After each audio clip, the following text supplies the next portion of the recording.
Mummy जल्दी यहाँ आओ, मम्मी मम्मी जल्दी। ओहो, अब क्या हो गया? जल्दी बता बेटा। मम्मी ये पेड़ हरे क्यों होते हैं, लाल क्यों नहीं होते?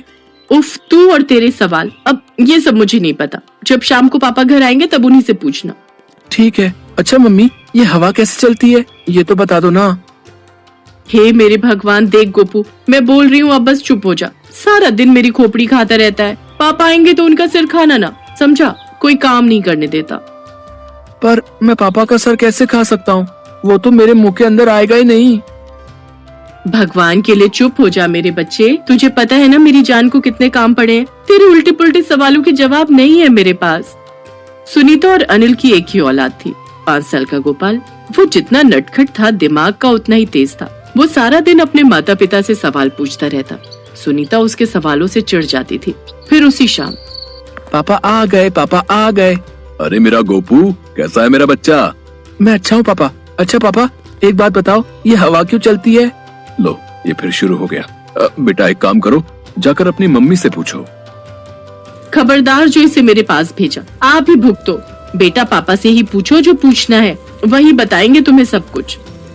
अनिल और सुनीता भगवान कृष्ण के भक्त थे, इसीलिए उन्होंने अपने बेटे का नाम गोपाल रखा था। अनिल और सुनीता का हंसता खेलता ये छोटा सा परिवार था। बस दिक्कत इतनी थी कि अनिल की आमदनी बहुत कम थी।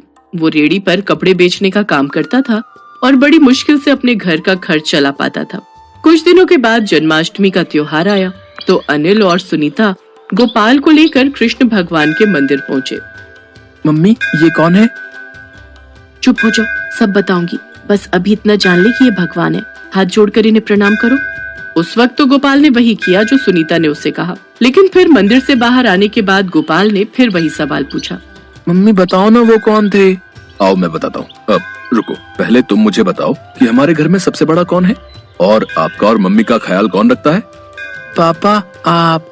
हाँ, तो ऐसे ही इस पूरी दुनिया में सबसे बड़े भगवान हैं और वो ही हम सबका ख्याल रखते हैं। अच्छा, तो जैसे आप मेरे पापा हो, वो सबके पापा हैं, मतलब कि बड़े वाले पापा हैं। हाँ, अब समझे तुम, शाबाश। पर पापा आपने तो कहा था कि वो सबसे बड़े हैं, पर वो तो कितने छोटे से दिख रहे थे। ए भगवान, सब समझाया पढ़ाया गुड़ गोबर कर दिया गोपू। पापा बताओ ना, वो तो मुझसे भी छोटे थे, तो वो सबसे बड़े कैसे हो सकते हैं? असल में जो मूर्ति तुमने देखी थी ना, वो भगवान के बचपन की याद दिलाती है, मतलब उनके बाल रूप को दर्शाती है। अच्छा पापा, उन भगवान जी का नाम क्या है?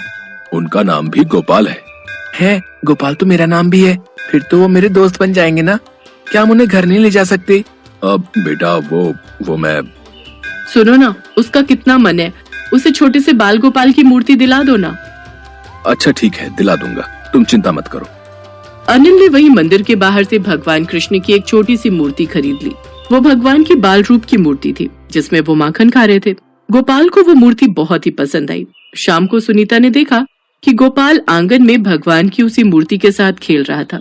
ये देखकर वो चीखी, हे भगवान, कैसा अनर्थ कर रहा है! भगवान की मूर्ति को खिलौना बनाकर खेल रहा है। इधर आ, आज तो पिटाई खाएगा मुझसे। इतना कहते ही सुनीता गोपाल को पकड़ने के लिए दौड़ी। तभी अनिल ने उसे रोक लिया। अरे क्या हुआ, उस पर गुस्सा मत करो सुनीता। देख रहे हो आप, भगवान की मूर्ति को खिलौना बनाकर खेल रहा है ये। मैंने मूर्ति मंदिर में रखी थी, वहाँ से उठा लाया ये।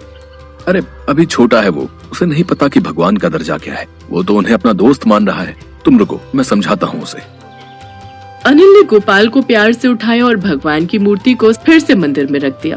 पापा मैं गोपाल जी के साथ क्यों नहीं खेल सकता? इसलिए गोपू, क्योंकि मिट्टी लगने से गोपाल जी गंदे हो जाएंगे ना। वो भगवान है ना, इसलिए उनको मंदिर में रहने दो। वहाँ हम एक साथ उनकी पूजा करेंगे, ठीक है? ठीक है पापा। गोपाल समझ गया था कि वो भगवान की मूर्ति के साथ खेल नहीं सकता, लेकिन वो उनसे बातें तो कर ही सकता था। इसीलिए दिन भर वो भगवान की उस प्यारी सी मूर्ति के पास ही बैठा रहता और भगवान से खूब सारी बातें करता। फिर एक शाम, मम्मी हमने तो खाना खा लिया, पर गोपाल जी ने तो खाया ही नहीं। मैं उन्हें खाना दे आऊं? अरे तुम पहले खाना खाओ, मैं खिला दूंगी उन्हें। अच्छा मम्मी, गोपाल जी को खाने में क्या पसंद है?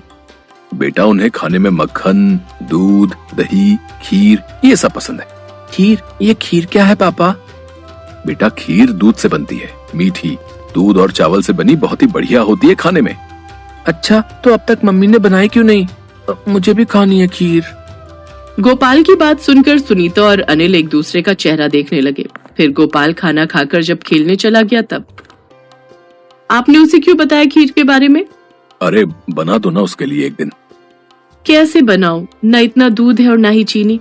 अच्छा तो बस 1-2 दिन रुक जाओ, जैसे ही पैसों का इंतजाम हो जाएगा सारा राशन ले आऊंगा। अब फिलहाल कुछ नहीं हो सकता क्या? सुनीता ने रसोई के सारे डिब्बे खोलकर देखे तो उसे थोड़ी सी चीनी मिल गई और फिर खीर तो बन जाएगी लेकिन 1 कटोरी से ज्यादा नहीं बन पाएगी। हाँ तो ठीक है ना, बस उसके लिए बना दो। सुनीता और अनिल गोपाल की हर ख्वाहिश को पूरा करने की कोशिश करते थे। उस दिन भी गोपाल की जिद पर घर में 1 ही कटोरी खीर बनी। अनिल और सुनीता ने गोपाल को बुलाया और उसे बताया कि उन दोनों ने खीर खा ली है और बची हुई खीर गोपाल को खाने को दे दी। गोपाल खीर की कटोरी लेकर सीधे बाल गोपाल जी की मूर्ति के पास गया।